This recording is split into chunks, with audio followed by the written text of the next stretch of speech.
Hello and welcome. Today we're looking at January 21st, 2026. A bunch of things happened that at first glance might not seem connected at all. But today, we're going to tie them all together to tell one really fascinating story about our world, from the actions of a single person to the fate of our entire planet. Yeah, I know. It sounds a little random, right? A railway inspector, a global treaty, a state's birthday. What do they have in common? Well, stick with me because we're going to connect these dots and paint a pretty amazing picture of a single day. So let's kick things off with a story that really proves the incredible power of one person's dedication. You know, we hear this phrase all the time. One person can make a difference. Well, our first story today is just a powerful, real-world reminder of that truth. It's about a relentless fight against a really dark and widespread crime. And the impact here, it's just staggering. We're talking about hundreds of lives. And this isn't just a statistic. Each one of those represents a child saved, a future literally given back to them, all because of the incredible work of one individual. So who is this individual? Meet Inspector Chandana Sinha of the Railway Protection Force. For her amazing work, she's been awarded the Ati Vishisht Rail Seva Puraskar. Now, this is a huge deal. It's the highest service honor you can get in the Indian Railways, recognizing her unbelievable contribution to stopping child trafficking on trains and in stations. Okay, so from the impact of one person, let's kind of zoom out now to the national level. We're going to shift gears and look at two powerful forces that are really driving India's economic engine. So you've got two things happening here. On one side, we have the grassroots growth, small and medium businesses. And on the other, the huge global reach of the pharmaceutical industry.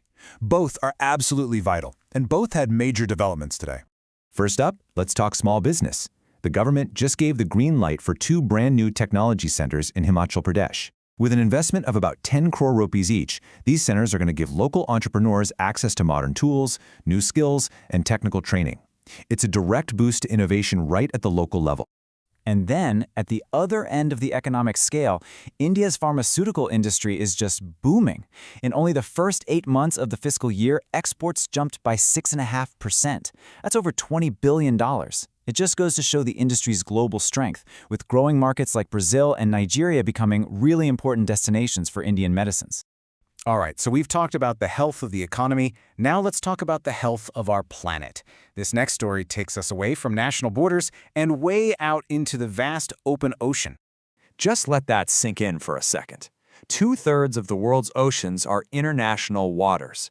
It's this massive shared resource that has, for most of history, been a kind of Wild West, with almost no rules to protect it. Well, that just changed. And that change is the High Seas Treaty, which just officially went into effect. And honestly, this is a truly historic moment. For the very first time, the world has a single legal rulebook to protect marine life in these massive international areas. It's a global promise from over 60 countries. And what's really cool is seeing how these efforts to protect our planet are happening on different scales at the same time. While you have the huge, global umbrella of the High Seas Treaty, India is also taking action locally. Project Dolphin just started its second national survey to protect river and coastal dolphins, kicking off in Bijnor. It's a perfect example of that whole think globally, act locally idea. Okay, for our last section, let's pull the lens back one more time to look at stories about governance, identity, and some important political landmarks, both here in India and abroad. So our first story here is one of incredible patience. The PESA Act, which is all about ensuring self-governance for tribal communities, was actually passed way back in 1996. But for the state of Jharkhand, it has taken nearly a quarter century for the rules to finally be put in place.